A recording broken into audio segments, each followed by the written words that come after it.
What's up, guys? It's Vic. I was working out with my guys the other day. We got like this, special conditioning class that we do that I've kind of pulled together with just some of my guys that are super committed. I wanted to get them some additional mat time in the door. And at the end of the training, one of our guys was kind of finishing up his rounds, and he was pushing. He had really pushed. And there was a part where we had just got done, and he was on his last round. And I looked over at him, and I'm like, do one more. And he was kind of struggling and pushing through it, and he did that last one. I was like, one more, give me another one. And he pushed through that one. It was like, one more, and he did one more. And it was like, after he had done, I would say 5 one mores, I was like, good, that's how I want you to fucking work every time you get on the mat. There is no going less than that one more that was there before the last one really existed. And I'm kind of convinced that maybe had a coach not been there, had I not been there, had we not been working out, had he not come for additional work, those additional 5 one mores that didn't exist prior to that wouldn't have existed to him.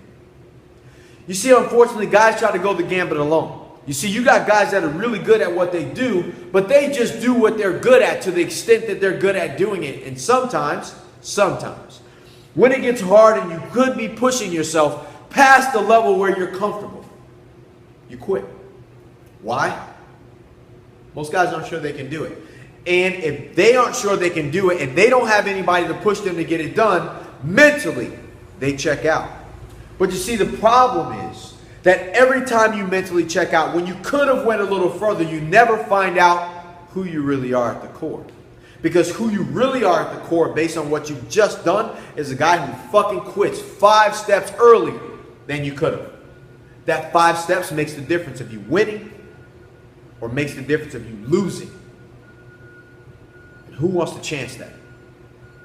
So, if you think, or you can take a look at your current practices, whether it's your physical body, whether it's your mindset, whether it's your business, whether it's financial, whether it's your relationships, whatever it is that you feel like you need to be pushing past, your stopping points.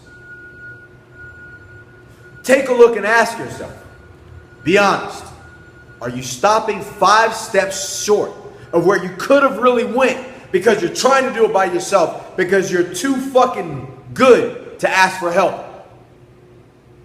Well, let me explain to you. If that's the case, then you're so good you're no good, because you ain't going to get shit done. You're going to always stop early, and everybody at some point that can rely on you to get it done will fail. Not because you can't do it, but because you aren't really sure, and you'll always stop short because that's your habit.